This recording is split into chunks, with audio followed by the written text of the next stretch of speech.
या हल्ल्याचा निषेध करावा तेवढा थोडाच आहे. पण सरकार झोपलंय का? का सरकार झोपी गेलेल्याचं सोंग आहे? हा तर हल्ला हे मी म्हणण्याचं धाडस करतोय की सरकार पुरस्कृत आहे असं वाटायला लागलं. हल्ला करणाऱ्यांचे फोटो कोणाबरोबर? एवढं धाडस कसं होतं? महाराष्ट्रात भयमुक्त महाराष्ट्रात भयभीत महाराष्ट्र निर्माण करण्याचा जो डाव सुरू झालाय, जो प्रयत्न सुरू झालाय, तो कधीच यशस्वी होणार नाही. आज पुरोगामी चळवळीचे नेते,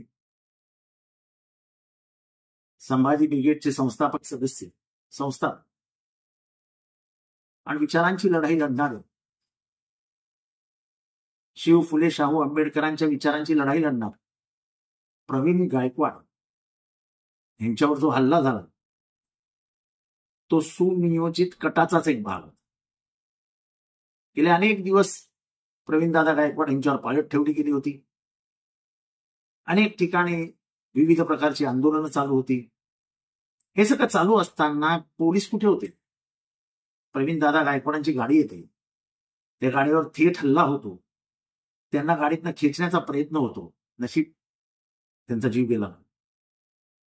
ज्या पद्धतीचा हल्ला झाला त्याच्यात तर त्यांचा जीव घेण्याचाच प्लॅनिंग होतं. म्हणजे काय काय इशारा काय द्यायचा आहे तुम्हाला? बोलायचं नाही.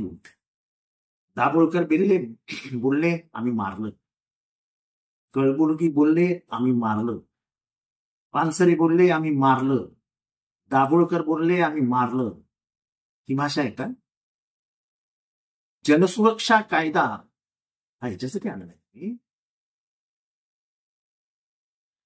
हा हल्ला बघितल्यानंतर हा हल्ला अचानक एका गटाने वगैरे केलेला हल्ला नाही. हा सुनियोजित कटाचा भाग. ज्या विचारांविरुद्ध प्रवीणदादा गायकवाड लढत होते त्यांचं एकत्रीकरण करून त्या एकत्रित समूहाने केलेला हल्ला. चारवाकापासून माऊलीपासून तुकारामापासून गांधीजींपर्यंत असं छळ. 5 वेळा हल्ले झाले गांधींवर. अखेरीस त्याची हत्या केली. गांधी संपले नाही. गांधी आज पण जिवंत आहे. या हल्ल्याचा निषेध करावा तेवढा थोडाच आहे. पण सरकार झोपलंय का? का सरकार झोपी गेलेल्याचं सोंग आहे? हा तर हल्ला हे मी म्हणण्याचं धाडस करतोय की सरकार पुरस्कृत आहे असं वाटायला लागलं. हल्ला करणाऱ्यांचे फोटो कोणाबरोबर? एवढं धाडस कसं होतं?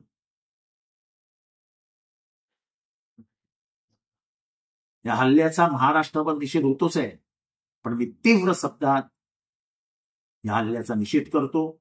महाराष्ट्रात भयमुक्त महाराष्ट्रात भयभीत महाराष्ट्र निर्माण करण्याचा जो डाव सुरू झालाय, जो प्रयत्न सुरू झालाय, तो कधीच यशस्वी होणार नाही. हा पुरोगामी महाराष्ट्र आहे.